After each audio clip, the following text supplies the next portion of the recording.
Crónicas de la vecindad. Entre estampitas, dólares y piñatas. Parte I. La fiebre de las estampitas. Capítulo 1. El Evangelio según Kiko. La mañana en la vecindad solía nacer con su propia sinfonía, una orquesta de sonidos humildes pero familiares que se entrelazaban para formar la banda sonora de la vida cotidiana.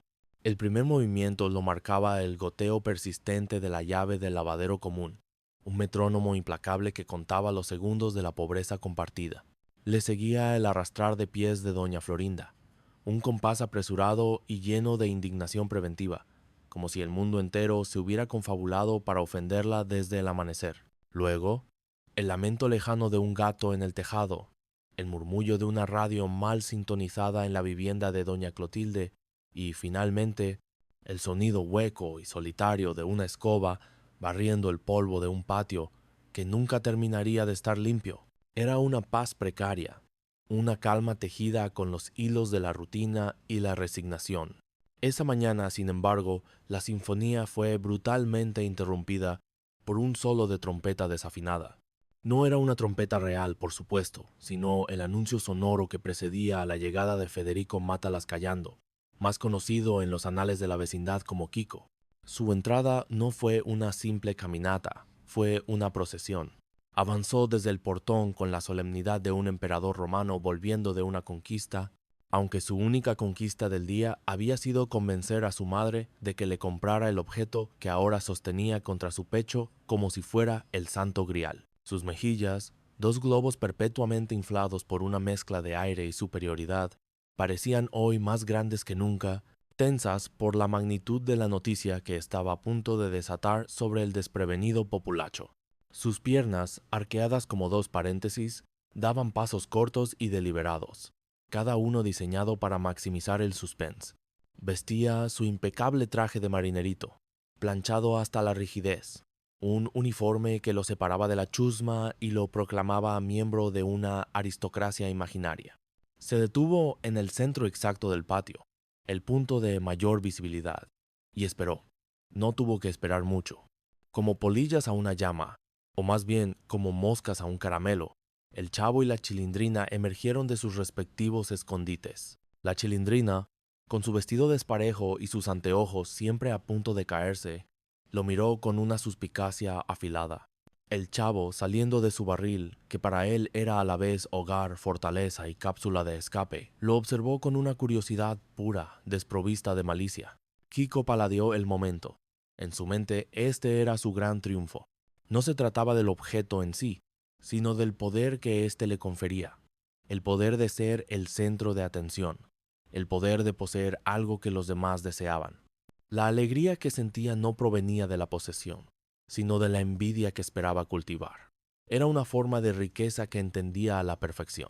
Miren, dijo, y su voz tuvo el tono de un pregonero anunciando un edicto real. Miren lo que tengo. Sostuvo el objeto en alto. Era un álbum. La portada brillaba bajo el sol matutino, plastificada y colorida, con un mapamundi estilizado y letras doradas que proclamaban «Billetes del mundo, la colección definitiva». La Chilindrina entrecerró los ojos. ¿Y eso qué es? ¿Un libro para que aprendas a no ser menso? Kiko la ignoró con la majestuosidad de un rey desoyendo un bufón. Su atención estaba fija en el Chavo, el verdadero barómetro de su éxito. «Claro que no», Mensa replicó, sin mirarla. «Es un álbum de estampitas que acaba de salir, y es para coleccionar billetes de dinero de todos los países». Abrió el álbum con un cuidado reverencial.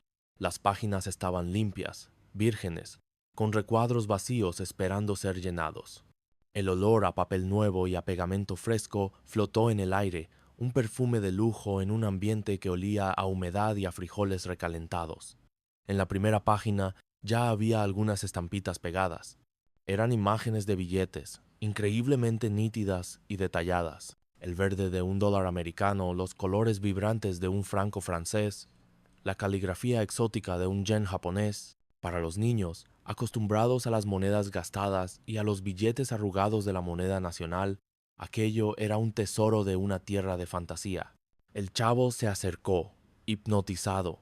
Para él, el mundo se había reducido a ese rectángulo de cartón y papel.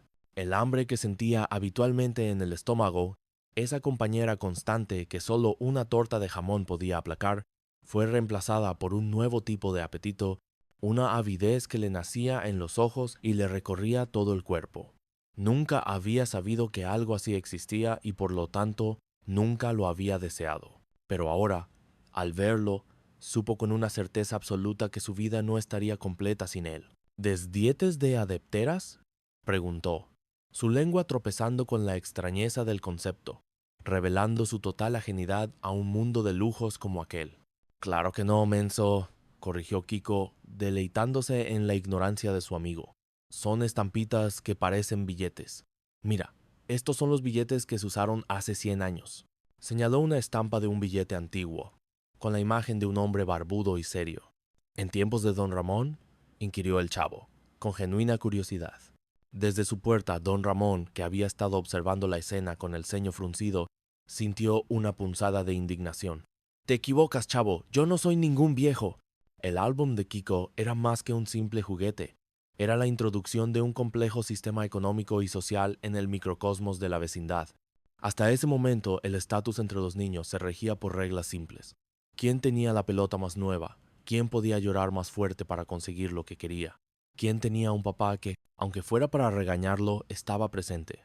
La pobreza era el gran ecualizador, una línea de base sobre la que se construían sus frágiles jerarquías. Pero el álbum era diferente. Era un objeto comercial, un deseo manufacturado que había llegado de fuera para perturbar el equilibrio. Los billetes de todos los países representaban un universo inalcanzable, un mundo de riqueza y viajes que apenas podían concebir. De repente se había creado una nueva moneda de cambio, las estampitas, una nueva estructura de clases, el que tenía el álbum contra los que no lo tenían, y una nueva medida de valor personal. Kiko, por el simple hecho de poseerlo, había ascendido a un nuevo peldaño social, dejando a los demás abajo, mirando hacia arriba con una mezcla de asombro y resentimiento. El conflicto que estaba a punto de desatarse no sería por unas simples estampas de papel. Sería una lucha por la inclusión, el estatus y el derecho a pertenecer. El chavo extendió un dedo tembloroso, anhelando tocar la superficie brillante de una de las estampitas. Kiko apartó el álbum bruscamente. «No se toca», sentenció. «Mi mami dice que si la chusma lo toca, se le pega la pobreza». Y con esa declaración cerró el álbum, dio media vuelta y se marchó pavoneándose, dejando tras de sí un silencio cargado de un nuevo y poderoso anhelo. El chavo se quedó inmóvil, mirando el espacio vacío donde había estado el tesoro. En su mente, la imagen de una torta de jamón se desvanecía, reemplazada por el brillo de un billete de un país que no sabía nombrar. La paz de la mañana se había roto para siempre. Capítulo 2. La desafortunada llegada y el afortunado hallazgo. A varias calles de distancia, el señor Barriga iniciaba su propio viacrucis semanal. El simple acto de girar en la esquina que desembocaba en la calle de la vecindad era suficiente para provocarle un suspiro que parecía nacer desde lo más profundo de sus pulmones y de su cartera. Cada paso que daba sobre la acera agrietada era un paso hacia la frustración. En su mente ya estaba ensayando los diálogos. Repasaba su repertorio de argumentos para cobrar la renta, desde el tono amable pero firme: «Don Ramón, vengo por un asuntito que tenemos pendiente», hasta la súplica casi desesperada: «Por favor, don Ramón, aunque sea un abono». Pasando por la amenaza velada: «Recuerde que el contrato es muy claro». Su presencia física era una metáfora andante de la carga que llevaba. Su respiración era un jadeo constante, el esfuerzo de mover su considerable humanidad bajo el sol inclemente. Su traje, siempre un poco demasiado ajustado, parecía a punto de rendirse en las costuras, como si la tela misma estuviera agotada de contener la presión de las deudas ajenas. En el bolsillo interior de su saco llevaba una pequeña cartera de cuero, una fajilla, donde guardaba los dólares que había cambiado esa mañana para un pago personal. Era un bulto discreto, un secreto de prosperidad en medio de su misión de miseria. Mientras caminaba, absorto en sus cavilaciones financieras, no se percató de que el patio de la vecindad se había transformado en un estadio de béisbol imaginario. El chavo, tratando de exorcizar el demonio del deseo que el álbum de Kiko le había implantado, se había refugiado en su pasatiempo favorito. Con un palo de escoba como bate y y una pelota de trapo raída, estaba jugando la final de la Serie Mundial. Él era el bateador